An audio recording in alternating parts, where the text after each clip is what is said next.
Il est né au Portugal, il a grandi à Sept-Îles, a fait son soccer universitaire avec les Aigles Bleus de Moncton, travaille à Québec depuis plusieurs années.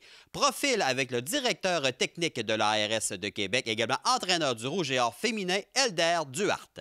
Parle-nous un petit peu de ta famille et qu'est-ce qui t'a amené en Amérique du Nord au Canada?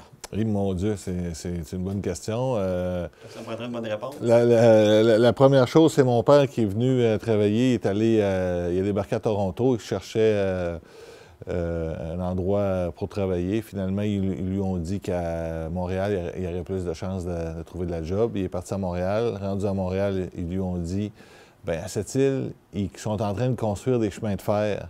Ça serait, tu aurais peut-être plus de chances d'aller là. Fait qu'il est allé à cette île, il s'est établi là, puis moi, je suis arrivé 6 mois plus tard. Parle-nous un peu de ta famille, comment c'était là-bas à cette île?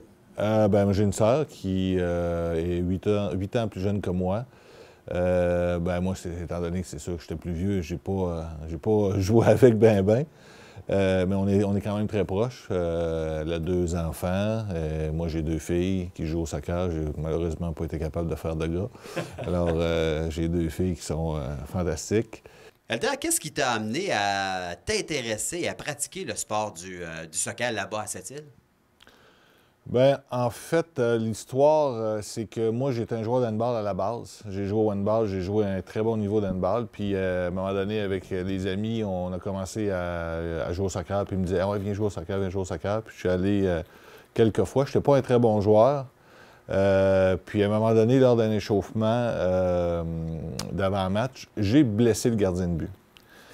C'est le fun, ça. Ouais, c'est pas une joke en plus, là, c'est vraiment vrai. T'es sérieux? Ah ouais, c'est vrai. Puis là, comme il n'y avait personne pour aller dans les buts, ils ont dit, là, ça prend quelqu'un. Puis là, personne ne voulait y aller. Fait qu'ils ont dit, Duhart, c'est toi qui as blessé le goaler, ben c'est toi qui y vas.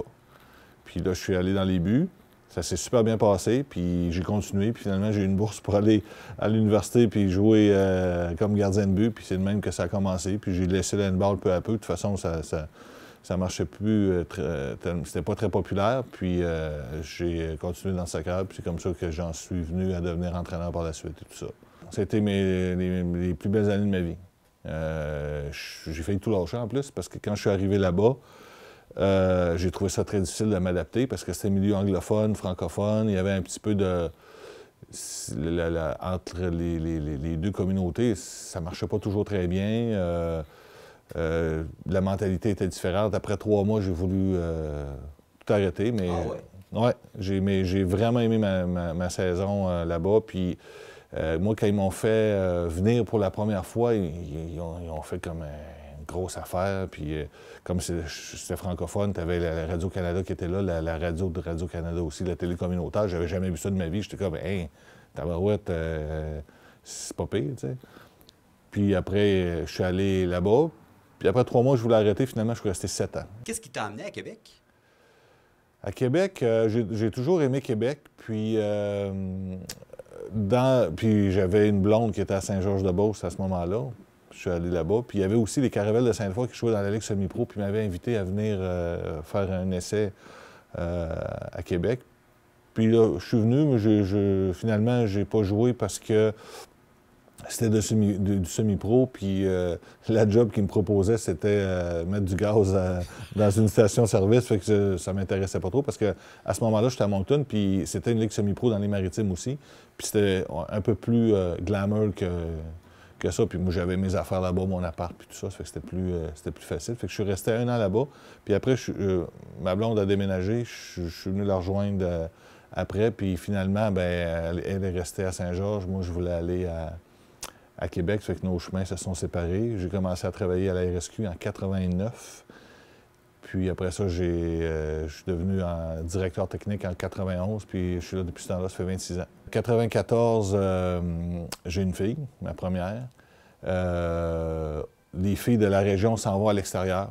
Beaucoup de filles de la région qui partent pour l'Université de Sherbrooke pour jouer au soccer, l'Université Trois-Rivières, Concordia. Et là, on perd des joueuses importantes de la région qui ont joué sur les équipes du Québec, qui ont même fait des programmes nationaux, qui s'en vont à l'extérieur. Moi, je dis, ça n'a pas de bon sens qu'on n'ait pas d'université pour garder ces filles-là ici. Je fais une présentation à l'université en 95. Ils me disent, non, on n'a pas de place. Je dis, OK, parfait. Est-ce que je peux faire des matchs hors concours en 95? Il me dit, ouais, pas de problème. Fait que je paye pour entrer au PEP, j'achète les chandails, je paye les arbitres, je loue une auto, on s'en va jouer à Sherbrooke, je fais 6 matchs hors concours, on en gagne 4, on fait match nul 2 fois. Avec ce résultat-là, on ferait les séries si on était dans la Ligue.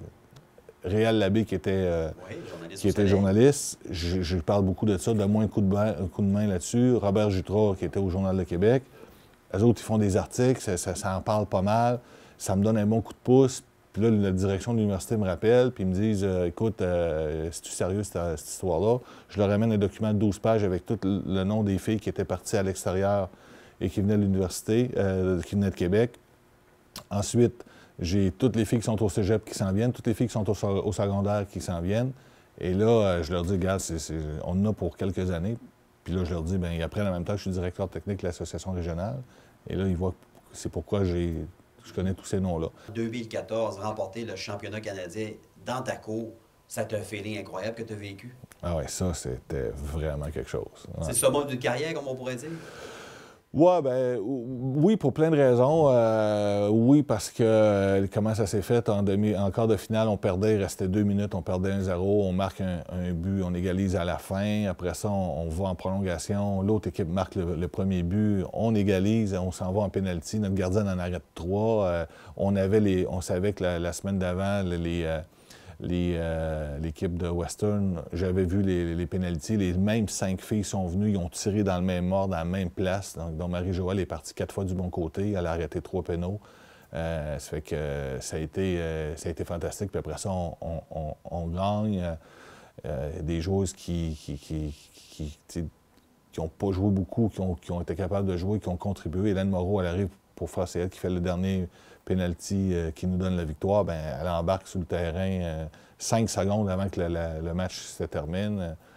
Puis elle marque, puis on te fait passer. Fait que tout ça, on avait une chimie incroyable au niveau de l'équipe. Beaucoup de joueuses qui se sacrifiaient pour l'équipe. Et moi, je disais souvent ça, le programme, l'université, l'institution, vous défendez les couleurs de la région, vous défendez les couleurs de votre institution, puis je répétais ça souvent. Où tu te vois dans 20 ans?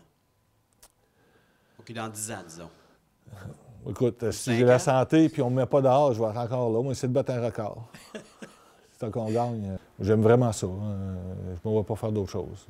Il y a plein de défis, il y a plein de nouvelles choses avec le Dynamo, il y a plein avec les gars qui s'en viennent. Il y a plein de trucs qu'on peut faire. Les jeunes qui poussent, les jeunes entraîneurs.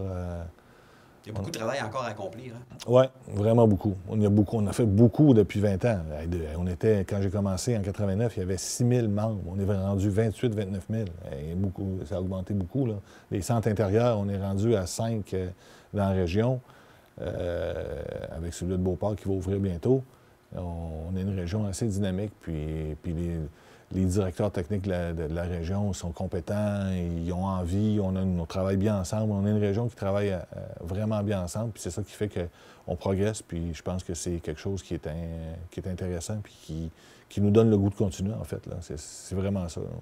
Alder, merci beaucoup. Bien, ça m'a fait plaisir.